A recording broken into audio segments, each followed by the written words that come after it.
निष्पक्षता खुले रूप से बेबाक तरीके से अपनी बात को यहाँ पर कहिएगा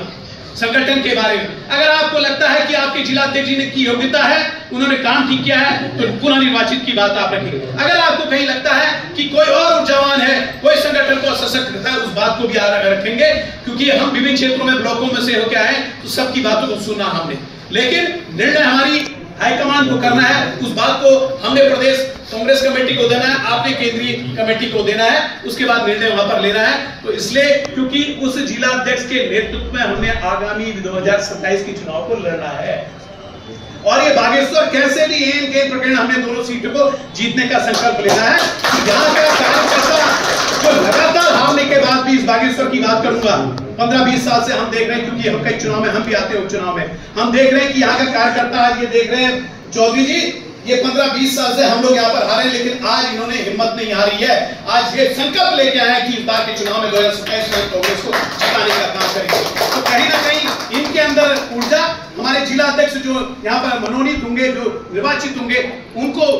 ताकत भरनी होगी, और गांव-गांव जाकर, चाहे बूथ कांग्रेस कमेटी हो, ब्लॉक कांग्रेस कमेटी है, जिला कांग्रेस कमेटी है, उसको दिखा देना होगा कि वास्तव में हम गांव-गांव जाके कांग्रेस के तिरंगे को लेके, हाथ के पंजे को लेके एक परचम लहराने का प्रयास करेंगे। मैं बहुत ज्यादा कुछ नहीं कहता हूं, सिर्फ इतना ही कहूंगा कि संगठन सृजन अभियान के तहत आप सब अपनी राय बेबाक तरीके से यहाँ पर रखेंगे, और निश्चित रूप से मैं समझता हूँ कि हम प्रदेश कांग्रेस कमेटी को पहुंचाएंगे, उसी तरीके से केंद्रीय पर्यवेक्षक हमारे केंद्रीय नेतृत्व को पहुंचाने का पूरा प्रयास करेंगे। और हो सकता है आप सबकी भावनाएं अलग अलग होंगी, हम इतने दिन से घूम रहे हैं, तो 8-10 नाम आए, अलग अलग भावनाएं रही,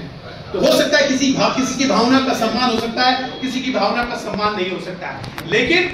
जिसकी भी भावना का सम्मान होगा, जिसका थोड़ा सा रहेगा, तो उससे क्षमा भी चाहूंगा, लेकिन आपने निश्चित रूप से उसके नेतृत्व में यहाँ पर कांग्रेस का परचम लहराना है। मैं इसी के साथ आप सबके उज्जवल भविष्य की कामना करता हूँ, इस कांग्रेस के संगठन की उज्जवल भविष्य की कामना करता हूँ, और उम्मीद करता हूँ कि 2027 को निश्चित रूप से हम फतेह हासिल करेंगे। आपने अभी पंचायत चुनाव देख लिया, आपने 30वीं पंचायत चुनाव देख लिया, किस तरह से एम के प्रकरण हराने का काम किया गया। हमारे अल्मोड़े में हम 100% जीत रहे थे, और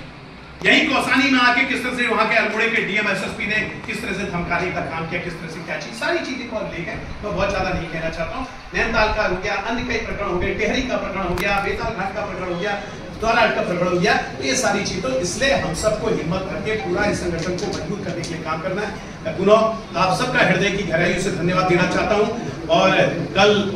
5 सितंबर है, शिक्षक दिवस है,